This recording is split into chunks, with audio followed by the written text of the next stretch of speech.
আহা, গ্রাম বাংলার ঘরে ঘরে কি একটি দারুণ অতি পরিচিত দেখতে, সবজির নাম হচ্ছে লাউগুলো ছাদের ঝুলে লাউ। আছে এই সবজির আমাদের আগাগোড়া এই পাতা লাউ এবং সবই খাওয়া বাগানেতে। যায় এবং আহা, স্বাস্থ্যসম্মত।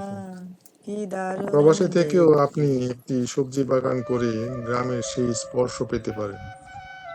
আমাদের বাগানেও অন্যান্য সবজির পাশাপাশি লাউ গাছ হয়েছে এবং এটা থেকে একটা লাউ আমরা কেটে নিয়েছি এবং এই লাউটাকে সুন্দর করে পরিষ্কার করে ধুয়ে কুচি করে কেটে ডিম দিয়ে লাউ ভাজি করব। ডেইলি লাইফ কুকিং এর পক্ষ থেকে আপনাদের সবাইকে শুভেচ্ছা জানাচ্ছি। আজকে আমাদের খাবার তালিকায় লাউ ভাজি রয়েছে। বাজারে অনেক লাউ পাওয়া যায়, কিন্তু নিজের বাগানের সবজি থেকে রান্না করার আনন্দই আলাদা। আমি আশা করব আপনারাও আমার এই আনন্দে সহযোগিতা হবেন। রান্না করাটাই মূল বিষয় নয়, রান্না সবাই করেন এবং এই বাস্তব জীবনে খাবার তো খেতেই হবে। তাই আমাদের আজকে খাবার টেবিলে লাউ ভাজি থাকবে। এই লাউটাকে আমরা সুন্দরভাবে কুচিয়ে কেটে নিয়েছি এবং এখানে একটা তালিকা দেওয়া আছে। এই তালিকা অনুযায়ী আমরা রান্না করব। তবে লাউয়ের সাথে ডিম যাবে। আর এখানে আমরা তেল ঢেলে দিলাম। এই কড়াইতে তেলটাকে একটু গরম করতে দেব। এরপরে আমরা একটা শুকনো মরিচ তেলের মধ্যে দিয়ে দিলাম। এর সাথে 5 ফোড়ন দিয়ে তেলটাকে একটু আধটু গরম করতে দেব।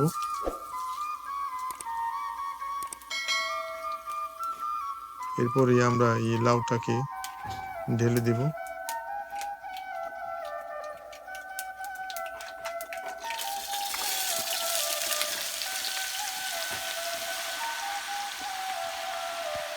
এই কুচানো লাউ ঢেলে দেওয়ার পরে আমরা এর মধ্যে কিছু পেঁয়াজ কুচি, 3টা কাঁচামরিচ এবং কিছু লবণ, হাফ টি স্পুন আদা, 1 টিস্পুন রসুন বাটা দিয়ে দিব।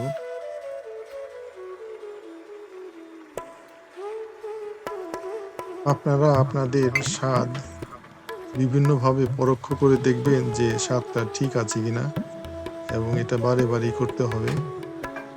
যেমন বিশেষ করে লবণের তারতম্যটা আপনাকে দেখতেই হবে।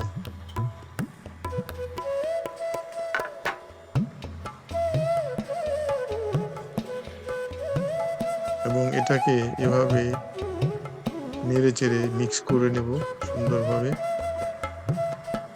এবং কিছুক্ষণের জন্য ঢেকে দেব, যাতে তা খুব তাড়াতাড়ি এটা গরম হয়ে যায়।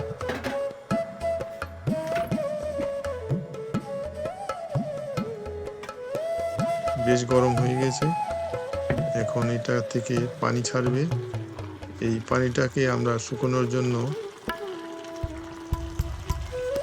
বেশি তাপমাত্রায় এটাকে বয়েল করতে হবে এবং পানিটা যাতে বাষ্প হয়ে উড়ে যায়, সেই জন্য একটু বেশি তাপ দিয়ে এটাকে জাল দিতে হবে।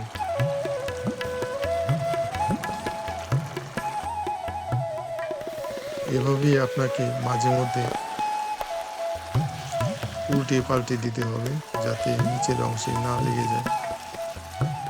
আমাদের খুব সম্ভবত হয়ে গেছে। এখন আমরা ডিমটাকে এভাবে ছড়িয়ে দেব। আপনারা আপনাদের স্টাইলে করবেন। আমরা এই স্টাইলে সাধারণত বাসায় রান্না করি। এটার জন্য কোনো ধরাবাঁধা নিয়ম বা নীতি নেই। কিছুক্ষণ পরে আবার এটাকে নেড়ে চেড়ে উল্টে পাল্টে দিতে হবে, যাতে ডিমটা সব জায়গায় সুন্দরভাবে ছড়িয়ে পড়ে। এভাবে আমরা এই রান্নাটা শেষ করব। যখন এটা তেলের উপরে চলে আসবে তখন এটাকে আমরা নামিয়ে দেব। খুব সম্ভবত হয়ে গেছে। এখন কিছু ধনেপাতা এটার মধ্যে ছিটিয়ে দেব এবং অর্ধেক ধনেপাতা পরে শেষের দিকে উপর দিকে ডেকোরেশনের জন্য রেখে দেব। আমাদের রান্নাটা হয়ে গেছে এবং দেখতেও এটাকে অনেক লোভনীয় মনে হয়, খেতেও অনেক সুস্বাদু হবে এবং স্বাস্থ্যসম্মত। লাউ আমরা সবাই পছন্দ করি, রোগী ভালো মানুষ সবাই। আশা করি সবার উঠোনে বাগান আছে, আর যদি না থেকে থাকে তাহলে আগামী বছর অবশ্যই বাগান করবেন। এতে শরীর এবং মন দুটোই ভালো থাকে।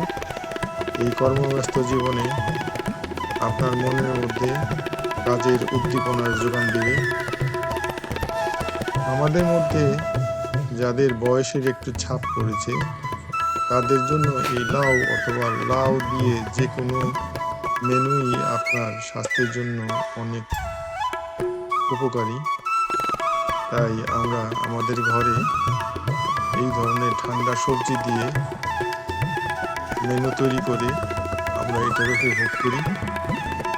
আর কথা নয়, ভালো থাকবেন, সুস্থ থাকবেন।